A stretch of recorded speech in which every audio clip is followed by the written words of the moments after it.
my paranormal lovelies. Welcome back. This is Maya Joy KahNah. Welcome to part 3 of this paranormal series. If you have not already watched part 1, I do recommend that you watch at least the first couple of minutes of part 1 to get some context for my paranormal life history and some context for what I will be speaking about in this video. Let's jump right in with number 7. It happened about a year ago at Christmas time. My now husband and I were just having a jolly old drive. It was like the day after Christmas and we were in a festive mood, and we were driving with our GPS to my mother and stepfather's house. We were really paying attention to the GPS. We wanted to make sure that we were going to be getting there on time for the family dinner, the Christmas dinner. And we had enough time. We should have gotten there about 10 or 15 minutes before the dinner started. We were driving along and everything was normal and everything was going regularly until we got to right about the exit that marks the exit of my childhood home, like where I grew up and where I was raised as a kid. When we got to that exit, we both looked at the GPS. We both kind of smiled to each other because it said some sort of angel number. I think it said like 44 minutes to your destination. We both looked at the clock and we looked at the GPS and we're like, perfect. Like, we're gonna get there right on time. Then we looked up again and this is gonna sound so crazy, you guys, but we looked up again and we were practically in the exact same place, but we were a little bit further down the road. The GPS said the same thing, 44 minutes, but we looked at the clock and almost an hour had passed. First of all, we were a little bit disoriented. I was like, where are we?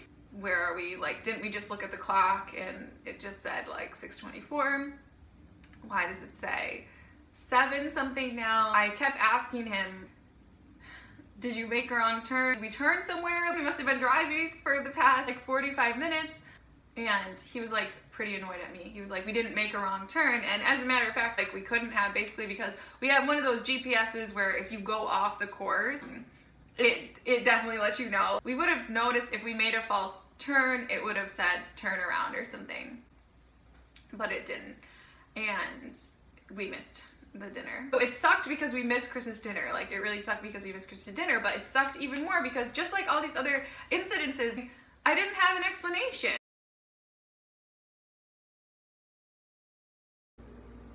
When I was little, I grew up in a Victorian house. I mentioned this before, very creepy. My bedroom was set up like this, and there were 2 twin beds on opposite sides of the room. Mine was the one that was near the windows and the perimeter of the house, and my sister's was the one that was near the door. In the corner at the end of my sister's bed was a rocking chair that sat in the corner. My mom used to rock me in that chair. All throughout my childhood, I would always see like the chair empty. Whenever my mom was there tucking us in, there would be like a certain time of night every night. And it wasn't that late. I think it was like 9 o'clock. As a kid, that felt kind of late to me. But I would start to see the outline of a woman in that chair. A woman with a long sleeve dress on, with an apron on. She looked like a Haitian woman. She had her hair up in a bun. I always see her just like rocking in the chair. And I mentioned it once, I think, to my parents, and they said that it's your imaginary friend, which I don't know what kind of little girl like makes up an imaginary friend that's like a Victorian era Haitian woman. So I was like, okay, don't talk about this. I'm not gonna talk about this to anybody. I named her in my mind. I named her Beatrice. I'm not sure why, but I did. I had this feeling that she didn't scare me like a lot of the other things that happened in my house. And there were a couple instances where I saw that lady in other parts of the house, like right after, like terrible things would happen to me, terrible paranormal things. So yeah, but I sort of kept it as my little secret. I would say I didn't say much about seeing her, but she was there every single day. I have like weird memories of being a baby and like being rocked by a woman who looks like this woman that I'm describing to you, this Haitian woman, and she looked nothing like my mom. You might think that my mom looks kind of like that based on how I look, but my mom doesn't. She's German, she has blonde hair, she has green eyes, she doesn't ever wear her hair in a bun. Her hair is like really short. I know this is hard to believe, but I remember the feeling of like being rocked by somebody that looked like her. I remember the feeling of being like a little baby and looking up and seeing like the dark skin and seeing the bun, and I remember like the feeling of this woman's apron, but I just kept it to myself. And what is creepy about this is what happened later. When I was in college, this was like only a couple weeks into my freshman year, and it really shook me. It was around Halloween,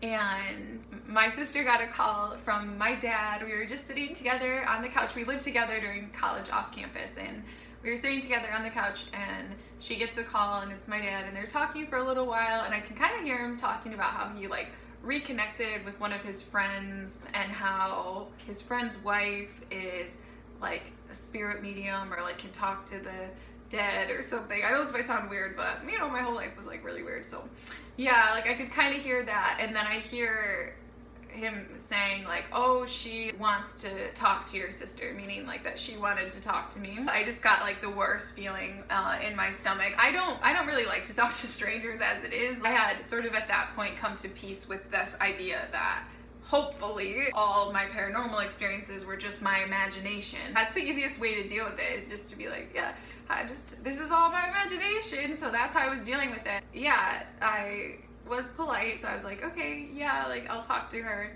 And I don't remember the very first thing she said. I think it was like, hello, how are you?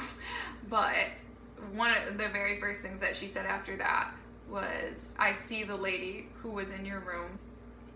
This is what she looks like. And she described to me like exactly what I had seen my entire childhood. Let me explain to you how she saw the lady. It wasn't just that she saw her in her mind's eye. My dad had become estranged from one of his friends, but during his 30th birthday party, when I was a little girl, I was like 2 or something, during his 30th birthday party, his friend had been dating this woman who's the spirit medium. They had just started dating, and my dad had this big party. A lot of people were drinking, and so some of them stayed over.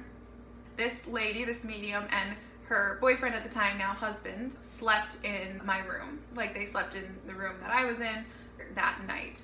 She said that night that she was in the room that she saw someone come up to my crib and try to do something to me, somebody, some man, some spirit man supposedly. And then she saw the lady that I described to you, that I named Beatrice, that she saw the lady come up and stop the guy. She said that she never wanted to go into that house ever again, and that that's actually part of what caused like the rift in my dad's relationship with his friend. They were separated for like 16 years. They had like no contact, and then they reconnected, and then that's what she said about what she saw when I was just a little girl. But when she said that, that's when I knew like, oh my God, like that lady really, I always knew she wasn't like a figment of my imagination like internally, but I tried to convince myself that she was just my imaginary friend or something.